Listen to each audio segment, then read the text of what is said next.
sika ezuni ye ni sika ye ti sika so ekom de ye we no e ka bebrebe abegu no enu nie eti finance minister say so far say de Ghana ni bia da ona na nya afi na ese pa we agina sui ebekom ahe Ghana de enche na asase omo so far de bia ye di ka bia da bia ya clear and the company bia ye no have business bia no opeo only choice so the service edema ye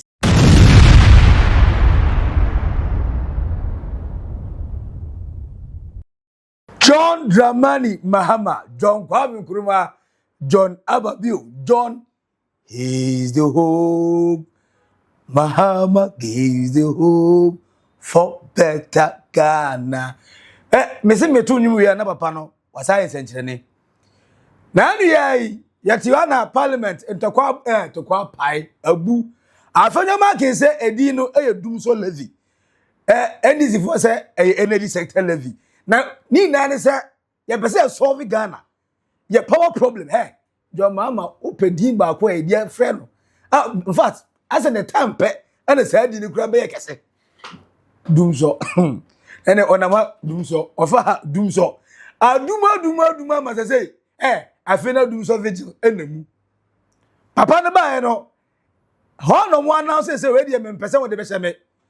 Ye were about 3 hours a pet of electricity a bit in my use esa Ghana consume when people say anka yanga say musa go to ababa papa yi obey or say energy sector no kwa ana John Dramani Mahama ka say of 16 2012 to 2016 say monsa ntia say this time around obe fixing permanently now obe make sure say okwa say bronsan kwa na beba untime say no eho ana we ka che Ghana for say yentwa 1 cedi and no say 1 cedi so no ya etofu o and ye say anko ya fa ma driver na da shema ma wo consumer no wo na obefu ka and ye head yanka wo no betua sika Ghana for say hey papa uba oboshi a wo share na tax bi anim ukura so uba be yi bi efu ti say betting tax 11 ni nko na ba na brofo be na wa share kan yesrew ye ma fans ni ma utimu nya wo de and my notice say ye nya mo de aden why no say a devil levy doom so levy and send bebrebe but after the one Ghana city training now John Mahama ka say or the boa with operational cost at the same time the obeye bia no obeye ama Ghana the energy sector abe one of the greatest in Africa and finance minister Dr. Kessel Atufo say atadwe yatene Ghana clear a debt a 1.470 billion US dollars ya clearing na finance minister said ya say oya gagaga oya baba agwani ni otie numa rough ma ni ticket was ano they say onimoma basa papa na bon ho mode atu no wase actually the points 1 2 3 company bia ni call deal ka MPP for year omo bottle ho ka na egu ho previously na no omo so omo hwanyankopo anim ani bunsam ko omo yi na Africa di Ghana aye Kwame Nkrumah Ghana forward ever backwards never na say ana brofo no ochire number 1 also the government of Ghana under the leadership of President John Dramani Mahama Kai John the joy giver one friend watching Ghana ebehamepa has decisively resolved the crippling energy sector debt that posed one of the gravest risks to Ghana's financial stability.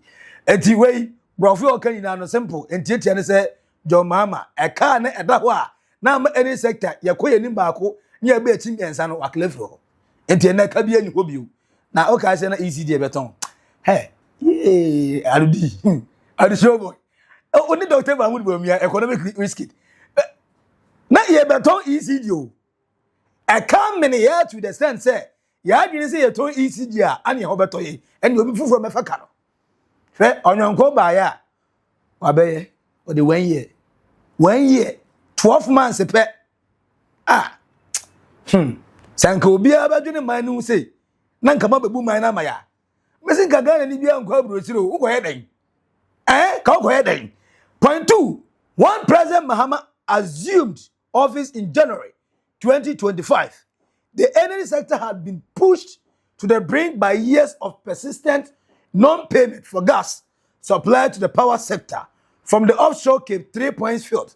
As a result, the World Bank partial risk guarantee of 500 million had been completely depleted under the previous administration. Where okay, say Nigeria for my warning, and on my second warning, on my third warning, and my last warning. Say, yeah, the omoka, yeah, the gas. I say, yeah, free, yeah. Now, you will not come there. Sikayasa, yeah, fifi, yeah, remember nothing, don't penny name. Did I kind of cram a graph on to me? Yeah, we had IMF, yeah, na Eurobond, Echo Pelo. What say? Yeah, make sure okay, time Nigeria for. Ala tayo anymore timunta muntrain na eno na finance minister eka say car na ya buratu obes over 500 million dollars just ya ko World Bank ho na just ye di rough na sika no ebi didi go mu botom when you pay no for that odani no saka ni bia. Point 3, also the partial risk guarantee established in 2015 under the previous NDC government was a critical safeguard that enabled nearly 8 billion in private sector investment into Ghana's energy sector through the Sankofa gas project. Won't you create the Sankofa? Na it is for Muslim smart, we are bad. Now there's a more Muslims say Sankofa ya, and share that two power plants in Anna way Sankofa. So that be my lucky son and I do as a son. Eti, I know. Idea na sika te se be bia kokoko. NDC say on 2015. Ano to the boss who say, hey, sa dum say ya me Mahama.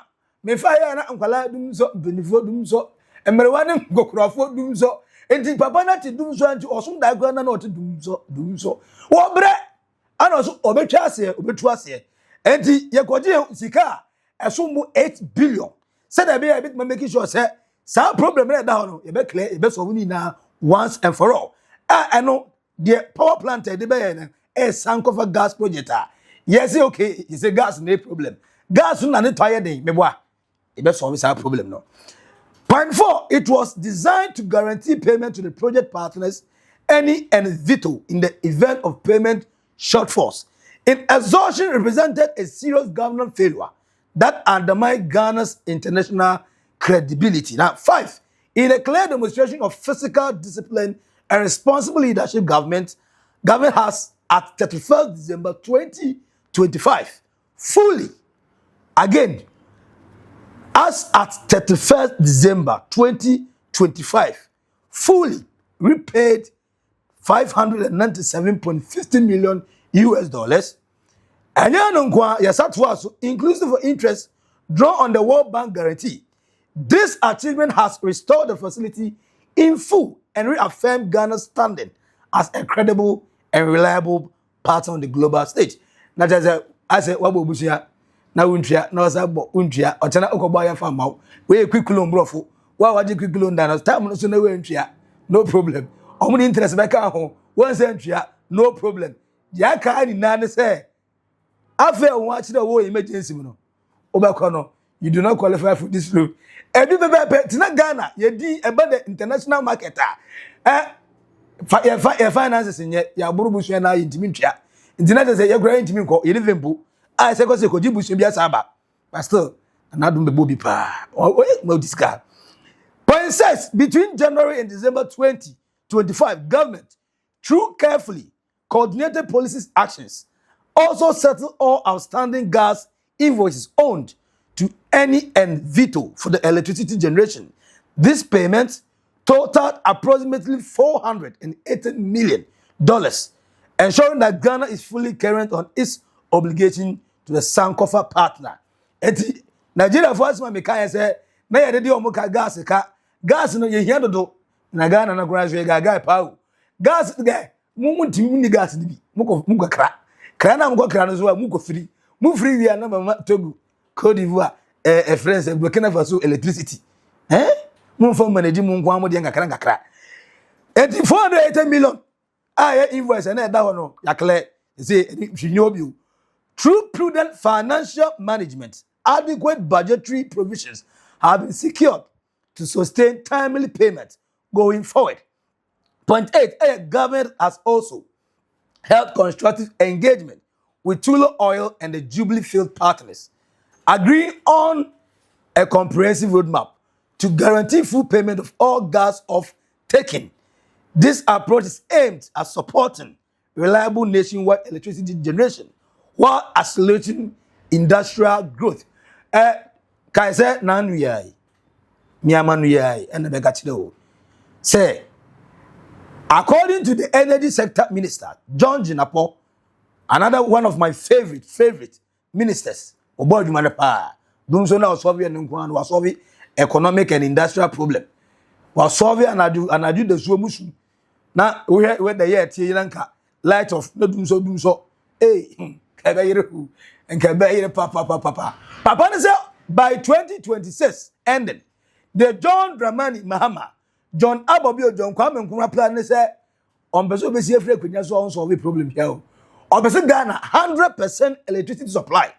Uwo say fabode to me chok kasapin uwo friend say nantom anano doli baby e wo bia ese won say electricity enye enya fe ne be na hade enure ade enure o me Ghana for nje say o so nya electricity and the energy sector minister say where is obey na eno ana finance minister say ka ye twa eda ho a na ye over 1.4 billion no papa ne say ene kwan dem tene 2026 what shall we say or message so. Point 9, this point 10 rather, engagement with Ghana's upstream partners have already resulted in increased gas production, guided by a clear national vision to rapidly scale up domestic gas supply to meet the country's growing energy demand and reduce reliance on expensive liquid fuels. As part of its broader energy sector reset, the reset agenda, Odia Sempa Nabu, Odia Sempa Nabu, 24-hour economy. Eti almost energy sector so reset na ordinate there. Ye miano ama tese problem ye obiano. Ebefuni mfe. The Mahama administration has successfully renegotiated all independent power producer agreement to secure improved value for money for the Ghanaian people. Why when they John Dramani Mahama, John Kwame Nkrumah, John Ababu, John Obia say yeah. Papa no are negotiate ye deal la any independent partners in our own na say. Masa muntumba say. Sa sikana na mojine effort na mu put and tally this time around no mo me ni komo foforo. Why obega se wonye menye na enyi free nsem. O matena se adin komo na ma say omoji atumti Ghana e any sector so e point 12, in 2025 alone, government paid approximately 393 million in legacy IPP debts, further anchoring the gains made in restoring stability to the sector. Now, below, every company, any amount of money, and a car, Chairman, only the risky. Dr. Alhaji Mahmoud Bomia able to ho any chairman ba ko pe de omra Ghana ya fe no there was in the man ye omra so finance minister Ken ya ofuriata omuja to ho ma enie Car Powership Ghana Company Limited 120 million US dollars. Same Power Generation Company Limited and also you 59 million 404 and 180 dollars. Twin City Energy Amandi and also 37 million 986,534 US dollars. Early Power Limited 42 million dollars and a BXC Company Limited 10 million and 560,000 dollars. My Energy also My Energy Technology 8 million 820,000 dollars. Sanan Asogli Ghana Limited, $54 million. AXA Energy Limited, $30 million. Senate Energy Limited, $30 million. Total, 392,810,714.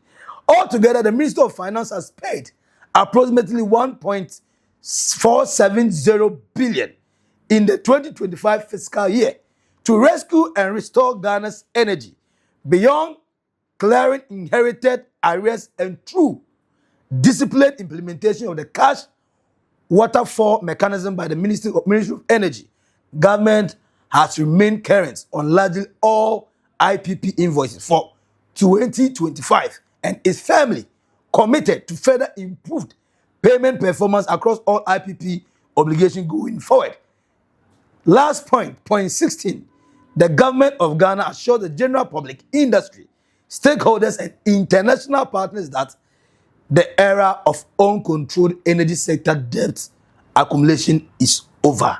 Sika ezuni ye sika ye ti sika so ekom de ye ye no eka bebrebe abegu no enu nie eti finance minister say so far say de Ghana ni bia da ona na nya afi na ese power ye agina sui ebekom ahe Ghana de enche na asase omo so far de bia ye di ka bia da bia ya clear and the company bia ye na have business bia no opeo only choice so the service edema ye said because you checker and again all the IPP for now is so far you know have business no one thing for sure you be improve your payment the more when the invoice number pay come on near clear e dey flow said be almost benya vim and vigor akwaso supplier my doom so is over.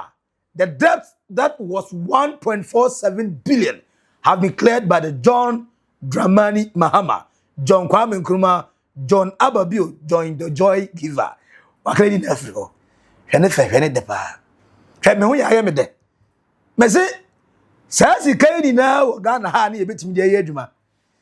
Enti all these years since 1992 ayato aba yi. Enti amampanifo na ya abro na. This time around, the same person who was in power in 2012-2016, yes, on one was it is saying, but Thomas Satan appointees, physical left, right, because 6 class rooms. Oh, you remember amount in dollars, what you want, very, I shall see a show. Because, now, most many way now was 6 class unit block rooms. How? I better no BS machine kakraka, 8 rooms in the room. Amount to know how it is here, Uchem 10, Nidian. But the same John Dramani Mahama, after now realizing, say, this time around, a legacy moment. Or Baba Jai legacy, Obejani Dino. Where that same Mahama no. Where one that's a nice CC at Ghana. I feel Timmy said it. Yanyan did Jaden and my ways are politicians. I didn't know my boy have ratchets. But, Maniadi, I'm happy. Who's when Yadia now? Doomso is staying for the past. And I think of the past one. Brafuna. Many a job was with Brafuni Assassin. I call MBO. Bosch or shares so Obesa cover the entire country. No, obey a cabia so ye dibia no yetria. Who say man no day? Man di papa. I am Mahama, Mahani, John Mahama. On one event to my edumano. Because they say, Messi Upe the most experienced politician. Ghana yenya, one. And say, pass over me. Now I said about the bridge. Massa. And go beyond the 2 minutes were hank at the end of compare. But so far, so good. For a comment, to comment section, I say, we are subscribing, like it, share monia, and Redino, back up Maxi, Billian. Our naked truths with Oldboga trends. Macro, bye bye.